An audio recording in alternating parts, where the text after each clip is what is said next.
নমস্কার, বিবেক তীর্থ থেকে। আজকে একটি খুব সুন্দর ঘটনা আপনাদের শোনাবো। নিশ্চয়ই সেটা স্বামী বিবেকানন্দর, আমাদের স্বামীজির একটি ঘটনা, আপনাদেরও ভাল লাগবে। আমাকে স্বামীজি শাকচুন্নি বলে খেপাতেন। খুব কালো ছিলাম দেখতে, কুচকুচে কালো, ভাতের হাঁড়ির কালিকেও হার মানাতো। কিন্তু তিনি যখন কালো বলে খেপাতেন তখন ভীষণ রেগে যেতাম।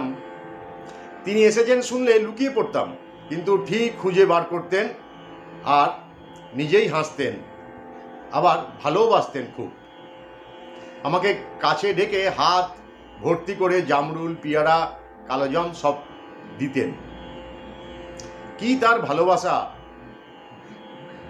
এখন যখন ভাবি চোখ জলে ভরে যায়। এক গ্লাস জল আমার হাতে তার চাই চাই। আবার খেপানোর জন্য বলতেন, তোর এই কালো হাতে জল খেতে আমার ঘেন্না করে, সেই জন্য জল চাইলে আমি দিতাম না। কিন্তু সে কথা কে শোনে? বলতেন, দেখ শাকচুন্নি, সাধুকে সেবা কর, সাধুকে জল খাওয়ালে গায়ের রং ফর্সা হয়, খাইয়ে দেখ, তুই আমার মতো ফর্সা হয়ে যাবি। ফর্সা যদি নাও হোস, তবে ফুটফুটে শিবের মতো বর নিশ্চয়ই পাবি। নে এখন জল খাওয়া, পারিস তো এক ছিলিম তামাক খাওয়া। শেষ পর্যন্ত জল এনে দিতাম।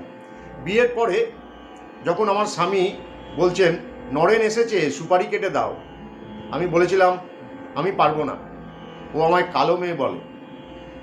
ছোট্ট মেয়ে, দুষ্টু মন, ওই যে কালো মেয়ে বলেছে, সে কথাটা মনে ছিল আমার। বিদেশ থেকে ফিরে এলেন স্বামীজি, বিশ্ববিখ্যাত বিবেকানন্দ, কিন্তু তখনও সেই নরেনই ছিলেন। হঠাৎই একদিন আমাদের কাশির বাড়িতে এসে হাজির। কাশি, বেনারস। সবাই তো একবারে সূর্যের মতো দেখতে, যেন আগুন জ্বলছে। যারা তার সাথে এসেছিলেন তাদের বললেন, তোমরা সব যাও, আমি এখন এখানেই থাকবো, আমি আজ এখানেই থাকবো। সবাই চলে গেল। বললেন, কই রে শাকচুন্নি? খুব জোরে জোরে কথা বলতেন তো উনি। আমাকে অভ্যর্থনা করলি নি? আমি তো কেঁদে ফেলেছি, পুরনো সব কথা মনে পড়ে গেল। আমাকে কাঁদতে দেখে আমার দুটো হাত জড়িয়ে ধরে বললেন, আমি আজ এলাম আর তুই এখন কাঁদবি? তবে আমি যাই। এখানে এলাম দুটো প্রাণের কথা বলবো বলে, আর মানে তোর সাথে আগের মতো করে হাসবো, তুই রেঁধে তোর ওই কালো হাত দিয়ে সাধু সেবা করবি। নে সব ধরাচুরা খুলে শুলুম তোর মেঝেতে। আগে এক ছিলিম তামাক সেজে দে তো, পরে অন্য কথা হবে। এই বলে টান টান হয়ে শুয়ে পড়লেন। তখন কোথায় গেল আমার কান্না? খাবার ব্যবস্থা করতে ছোটাছুটি শুরু করলাম। আমি যেখানে রান্না বসিয়েছি সেখানে এসে বসলেন মাটিতেই। বললাম, আসুন দি।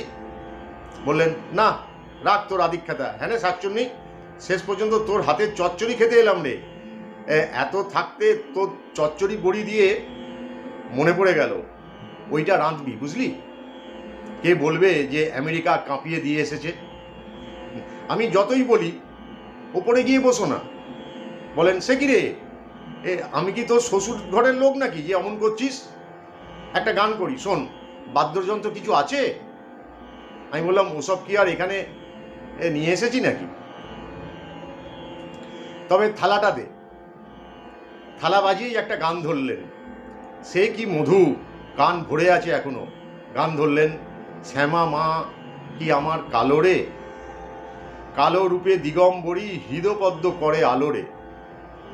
আর কি হাসি বাবা, কি আনন্দই না ঝরে পড়ছে। আমি তো রাঁধছি, ওই গান শুনে উঠে পালাচ্ছি। তখন বললেন, তবে অন্য গান শোন, ঠাকুরকে যে গানে মুগ্ধ করেছিলাম সেই প্রথম দিনের গানটা তাহলে করি।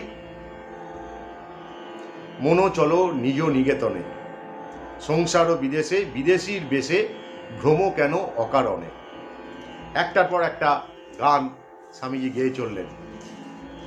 রান্না হলো, চান করতে বললাম। নিচে গিয়ে নিজেই কুয়ো থেকে জল তুলে বেশ করে চান সারলেন। শাকচুন্নি দে, এবারে সামনে বস, সাধু সেবা কর, চচ্চড়ি দে, ছোলার ডাল মোটা করে রেঁধেছিস, বাহ, তোর মনে আছে তাহলে আমি কি কি খেতে ভালোবাসি।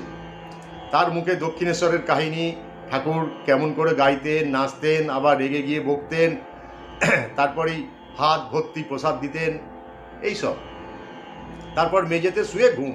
বললেন, ডাকিসনি। লম্বা ঘুম দিয়ে বিকেলে উঠে বললেন, ওরে শাকচুন্নি, অনেক বছর ঠিক এরম ঘুমোয়নি। সন্ধ্যা কাটিয়ে তিনি চলে গেলেন।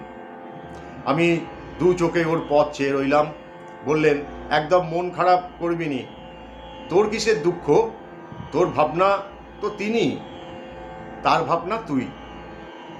ঠাকুর তোর পা ছড়িয়ে কান্না ভালোবাসতেন, তোকে খেপিয়ে কাঁদাতেন, আজও তাই। তুই পা ছড়িয়ে বসে কাঁদিস, দক্ষিণেশ্বরে ছোটবেলায় কাঁদিস তোর নিজের জন্য, আর এখন কাঁদিস তার জন্য। নিজের কান্না হলো আর্তনাদ, ঈশ্বরের জন্য কান্না তার গুণকীর্তন। এটা নিয়েছি বসুমতী মায়ের ভবতারিণী দেবী স্মৃতিচারণা থেকে। প্রণাম ঠাকুর, প্রণাম মা, প্রণাম স্বামীজি।